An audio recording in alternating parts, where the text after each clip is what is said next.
मैं जानता हूँ कि आप सभी मुझे बहुत प्यार करते हैं और हमेशा मेरा साथ देते हैं। इस बार मैं आपसे एक छोटी सी विनती करना चाहता हूँ। हमारा चैनल 1K सब्सक्राइबर्स के बहुत करीब है। कृपया हमारा 1K सब्सक्राइबर्स का टारगेट पूरा करने में मदद करें। मैं वादा करता हूँ कि इसके बाद मैं हर दिन 30 मिनट की वीडियो अपलोड करूँगा।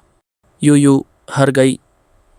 बर्फ से भरी उस सुनसान सड़क पर एक कैरावान और कुछ घुड़ों पर सवार लोगों की टीम ने 4 बड़े गाधों को दोबारा ठीक ठाक किया।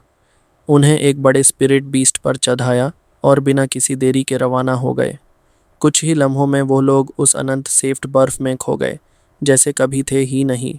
लेकिन उनमें से किसी ने भी महसूस नहीं किया कि कई हजार किलोमीटर दूर एक तन्हा पहाड़ी के शिखर पर बर्फ के बीच वो खड़ा था। ज्यानजुन बैली यूतियान, एक ऐसा नाम जो कभी हारता नहीं था। उसके होठों पर बस एक गुस्सा भरा सरगोशी थी। यू हार गई। उसके पीछे 4 लोग खड़े थे, 4 सोर्ड किंग्स जैसे बैली यूली। हर एक का चेहरा भरी उदासी में डूबा हुआ, आंखें झुकी हुई और हर तरफ एक भयानक सन्नाटा। बैली युतियान ने उन्हें एक नज़र देखा। आंखों में कुछ तीखा था, पर बोलने का लहजा अब भी शांत था। इतने शक्तिशाली होने के बाद भी एक सोर्ड किंग हार जाए, जानते हो क्यों? चारों का सर और ज़्यादा झुक गया। कोई कुछ नहीं बोला। हर एक जैसे किसी फैसले का इंतज़ार कर रहा हो। बस एक अनजानी बेचैनी थी जो बर्फ़ से ज़्यादा ठंडी लग रही थी। थोड़ी देर चुप रहकर बैली युतियन ने अपनी नज़र उन युवाओं की तरफ घुमाई जो पीछे खड़े थे। 10 नौजवान। राजकुमार, तुम्हारा क्या कहना है? उनका लहजा अब भी हल्का था, लेकिन हर लफ्ज़ में एक परख छुपी थी। थोड़ा सोचकर एक युवा आगे आया। राजकुमार, उसने झुककर प्रणाम किया और बोला, पितामह। मुझे लगता है लेंग्यू सोर्ड किंग ने चाहे पहले वार किया, पर असली जीत उसके हाथ से दूर थी। उस दिन मैजिक माउंटेन का आदमी, जिसे सब लोग एक हारा हुआ समझ रहे थे, वो असल में कभी हरा ही नहीं। लेंग्यू ने सिर्फ अपनी ब्रूट स्ट्रेंथ पे भरोसा किया, दिमाग नहीं लगाया। उसने सोचा कि एक बार में सब कुछ निपटा लेगी, लेकिन सामने वाला हर कदम पर उसकी ताकत को नापता रहा। वो वेट विदाउट ग्रेविटी जैसा था, एक ऐसा भर जो खुद अपने से गिर गया। यही प्रॉब्लम है उन सब कल्टीवेटर्स के साथ जो अपनी पावर में छुप जाते हैं। बैटलफील्ड सिर्फ ताकत का खेल नहीं, वहाँ हर पल सब कुछ बदल सकता है। राजकुमार की बात अभी ख़त्म भी नहीं हुई थी कि एक ठंडी और काती जैसे आवाज़ हवा में गुनगुनाई। राजकुमार की बात गलत है। यह बैली यूले था, पहले से ही गुस्से में, पर अब उसकी आवाज़ में थोड़ा सा ज़हर भी था। ये दुनिया का एक नियम है, strong survives, weak gets eaten.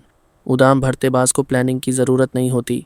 शेर जब खरगोश पर झांपता है तो वूज ये नहीं सोचना पड़ता कि कौन सा मूव करें। स्ट्रैटेजी, टैक्टिक्स, ये सब उनके लिए है जो कमज़ोर होते हैं, जो छुपते हैं, जो दार के जीते हैं।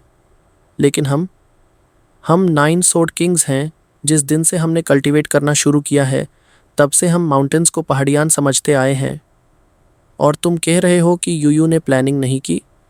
अरे वो तो कभी करती ही नहीं थी। उसके पास ज़रूरत ही नहीं थी। उसका हर वार फैसला था। यहाँ तक बोलते हुए उसकी आवाज़ में घमंड था, गर्व था। उसने एक तिरछी नज़र राजकुमार पर डाली, जैसे कह रहा हो, तुम जैसे लोग बस सोचते हो, हम जैसे लोग करते हैं। पर अगले ही पल वो रुक गया। उसकी आंखें थोड़ी सी फादक गई, जैसे ही उसे महसूस हो गया हो कि उसने कुछ ज़्यादा कह दिया। माथा पसीने से भीग गया। उसके हाथ कस गए, उंगलियों ने मुट्ठी बना ली, लेकिन ज़ुबान जैसे बंद हो गई थी। अब कुछ कहने को नहीं था। राजकुमार सिर्फ मुस्कुराया, कोई जवाब नहीं दिया, कोई ताना नहीं मारा, बस एक शांत मुस्कुराहट के साथ उसे देखता रहा, जैसे कह रहा हो कि क्या इतना ही था तुम्हारा ज्ञान? बैली युतियन ने भी उस तरफ देखा। आंखों में एक ठंडक थी, लेकिन उस ठंडक के नीचे आग जल रही थी। क्या कहना चाहते थे? ये कह रहे थे ना कि यू की हार सिर्फ इसलिए हुई क्योंकि मैं उस पर रिस्ट्रिक्शंस डाल रहा था, कि उसका असली बल दब गया था मेरे रूल्स के नीचे। तो अब तुम लोग मुझे ही दोष दोगे उसकी हार का। और बर्फ से ढका वो पहाड़ एक बार फिर से खामोश हो गया। लेकिन इस बार वो खामोशी सिर्फ सन्नाटा नहीं थी, वो तूफान से पहले का सुकून था। बैली यूटियन ने ठंडी निगाहों से उसकी ओर देखा और बेहद हल्की मगर अंदर तक चीर देने वाली आवाज़ में कहा, तो फिर क्या ये कहना चाह रहे हो कि यूयू इसलिए हार गई क्योंकि इस बूढ़े ने उसे पहले से ही काफ़ी बांध के रखा था, जंजीरों में जकड़ी रही, इसीलिए अपनी पूरी ताकत नहीं दिखा पाई और इसीलिए हार गई? मतलब इस हार का इल्ज़ाम अब तुम मुझ पर डाल रहे हो? न नहीं पूर्वज, यूलई की वो मंशा नहीं थी। बैली यूलई तुरंत झुक गया, जैसे किसी ने सीधे सर पर तलवार तान दी हो। झरने जैसा झटका लगा, पूरा जिस्म कांपने लगा। आखिरकार वो भले ही 9 सोर्ड किंग हो, मगर एंसेस्टर बैली यूतियन के सामने उसकी हैसियत एक डिसाइपल से ज़्यादा नहीं थी। अभी जो मैंने कह दिया वो घमंड था या बेवकूफ़ी? लगता है दिल दिमाग पर सच में लाड चढ़ गया था। सीधा अपने ही बॉस पर सवाल दाग दिया, जैसे भाला घुमा दिया हो। अब बस पछताने के अलावा कुछ नहीं बचा था। ये सब देखकर पास खड़ा प्रिंस मुस्कुराए बिना रह नहीं सका। हल्की हंसी छूटी और वो चुटकी लेते हुए बोला, लगता है थंडर सोर्ड किंग सच में खुद को बादशाह समझने लगा है। जैसे बोलता है वैसे ही पहाड़ियों को तिनके समझता होगा। हे। बैली यूलई का चेहरा एकदम से कस गया। गुस्से में आंखें लाल हो गईं, पर एंसेस्टर की मौजूदगी में वो कुछ बोल भी नहीं सकता था। बस दांत भींचे, सांस रोकी और चुपचाप इंतज़ार करने लगा कि अब एंसेस्टर क्या कहेंगे। ठीक है, चुप रहो अब, बैली यूटियन ने झुंझलाकर हाथ हवा में झटका और फिर दूर जाते हुए जुओफान और उसके साथियों की ओर देखने लगे। कुछ सेकंडों तक वो चुपचाप देखता रहा, फिर उसकी आवाज़ शांत, गहरी और ठोस थी। तुम दोनों के जवाबों में असली बात कोई नहीं थी। तुम लोग बस ताकत की बात कर रहे थे, एफर्ट, स्ट्रेंथ, पावर। लेकिन असली बात तो सिर्फ एक ही जगह टिकती है, दिल में, या यूं कहो एक मजबूत स्पिरिट में। अगर दिल ही कमज़ोर हो तो तुम चाहे जितना भी कल्टीवेट कर लो, चाहे कितना भी शार्प दिमाग हो, कुछ काम नहीं आएगा। यूयू की वो एक तलवार कोई मामूली हमला नहीं था। आम लोग तो डर के मारे जड़ हो जाते, होश खो बैठते। जो शांत मिजाज वाले होते वो भी उसका इंटेंट देखकर भटक जाते और संभाल नहीं पाते खुद को। लेकिन वो लड़का, उसने उस झड़ जैसे सोड इंटेंट के सामने भी न सिर्फ खुद को संभाला बल्कि जवाब भी दिया, साफ सुथरा और बेधड़क। वैसे भी अगर इस बूढ़े ने यूयू को रोका नहीं होता तब भी वो कुछ नहीं करती। उसमें हिम्मत ही कहाँ है। हाँ, एकदम बेकार है। एंसेस्टर के आदेश को भी चैलेंज नहीं कर सकती तो फिर ये कल्टीवेशन की राह कैसे चलेगी? बचपन से दबा के रखा है इसे, अब तो लगता है इसका जीवन यहीं तक था। जैसे ही ये शब्द एंसेस्टर बेलीयुतियान के मुंह से निकले, पूरा माहौल सिहर उठा। हर किसी का शरीर एक पल को जम गया, सन्नाटा छा गया।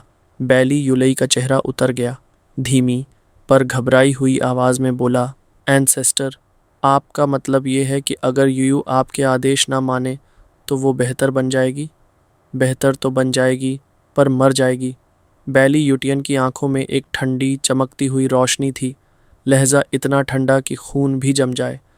फिर वो ज़मीन पर हल्का कदम जमाकर हवा में उड़ गया, बस सभी को वहीं छोड़ गया, उलझनों में डूबा, सन्न। ये एंसेस्टर क्या कह गए? अपने रास्ते पर चलो, पर एंसेस्टर के नियंत्रण से बाहर मत जाओ, वरना जान चली जाएगी। हर कोई हक्का बक्का था, जैसे कोई रहस्य अब भी अधूरा हो। बस राजकुमार था जिसने थोड़ी देर सोचा, फिर हल्की हंसी के साथ धीरे से बुदबुदाया, इस दुनिया में सिर्फ एक ही अनडिफीटेड सोर्ड लॉर्ड रह सकता है, और फिर वो भी एंसेस्टर के पीछे पीछे उड़ गया, बाकी लोगों को वहीं छोड़कर, एक अजीब सी बहस और बेचैनी में। 3 दिन बाद एक बर्फीले रास्ते पर जुओ फैन की कैरावैन लगातार चल रही थी। 3 दिन बिना रुके। सब चुप थे, मगर हर कुछ देर में एक चेहरा, एक साया, वो बैली यूयू का ठंडा मुस्कुराता चेहरा बार बार खिड़की से झलक जाता। हर कोई डर से सिहर उठता, बस जुओ फैन और उसकी बेटी को छोड़कर। सर, वो राक्षसी अभी तक पीछा कर रही है, जैसे कोई परछाई जो हटने का नाम ही नहीं लेती। आपने कहा था वो हमला नहीं करेगी, लेकिन अगर कुछ बदला तो क्या करें? एक गार्ड घबराई नज़रों से जुओ फैन की तरफ देखता है। जुओ फैन की आंखों में हल्की सी चमक थी, होठों पर वही पुरानी शांत मुस्कान। चिंता मत करो, वक्त आ गया है। कौन सा वक्त सर? हमारी पहली डिलीवरी की मंजिल हयांग सेक्ट आने ही वाला है। उसने हीटर से एक प्याले में चाय उठाई और धीरे धीरे चुस्कियाँ लेने लगा। काफ़ी कैजुअल था वो, जैसे कुछ भी न हुआ हो। बाकी सब एक दूसरे को देख रहे थे, जैसे सोच रहे हों, हयांग सेक्ट? क्या जुओ फैन ने हयांग सेक्ट से कोई रिश्ता बनाया है? पर कैसे? वो भी तो 9 स्वॉर्ड किंग्स के सामने टिक नहीं सकते। शक, सवाल और रहस्य सबकी आंखों में साफ था। जुओ फैन कुछ नहीं बोला, बस खिड़की से बर्फीला नज़ारा देखते हुए मुस्कुराता रहा, जैसे हर चाल पहले से तय हो। 2 घंटे बाद एक बर्फीली घाटी के सामने 4 बड़ी गाड़ियां रुकती हैं। जुओ फैन और उसके साथ 10-15 भाई उतरते हैं। एक गार्ड आगे बढ़कर चिल्लाता, चियंजिया कैरावैन पहुंची है, कृपया हयांग सेक्ट के सीनियर्स दरवाज़ा खोलें। ये रहा हमारा टोकन, कृपया जांच लें। गार्ड ने कमर से एक चमकता हुआ टोकन निकाला, वही जो जुओ फैन को दिया गया था, और आगे फेंक दिया। भूम! टोकन एकदम से गायब हो गया, जैसे किसी अदृश्य द्वार में समा गया हो। 1/4 घंटा बीत गया, फिर वही टोकन वापस फेंका गया। अचानक घाटी के बीचों बीच एक नीला स्पेस चैनल खुला, पर कोई नजर नहीं आया। कोई हैरानी नहीं हुई जुओ फैन के साथियों को। सब शांत थे, तैयार। चारों गाड़ियां उठाई गईं और वो सब इस रहस्यमयी पैसेज में दाखिल हो गए। फिर एक और हल्की स्पेस वेव हुई और चैनल बंद हो गया। अब वहां सिर्फ एक शांत घाटी थी, मानो कुछ हुआ ही नहीं। घाटी के बाहर एक साया तीर की तरह निकला। बेली यू, उसकी आंखों में क्रोध और हल्की तुर्शी थी। तो इस लड़के ने हयांग सेक्ट में छुपने का फैसला किया है? ठीक है, बैठी रहूंगी यहीं। कोई भी निकला, पहले डर दिखाऊंगी, फिर चोट।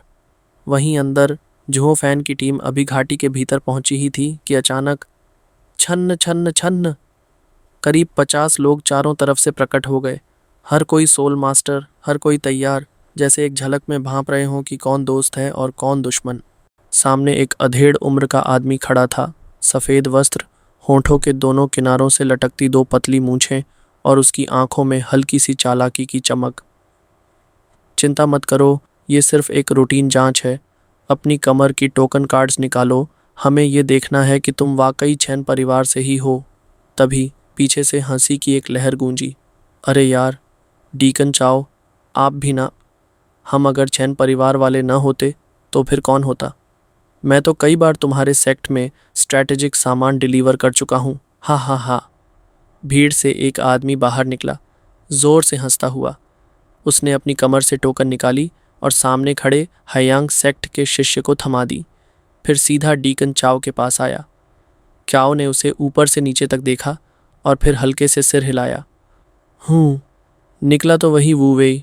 हाँ, तुम्हारा रिकॉर्ड है हमारे पास, पहले भी कई बार आए हो, लेकिन इन दिनों हालात थोड़े अस्थिर हैं, तो ज़रा सावधान रहना।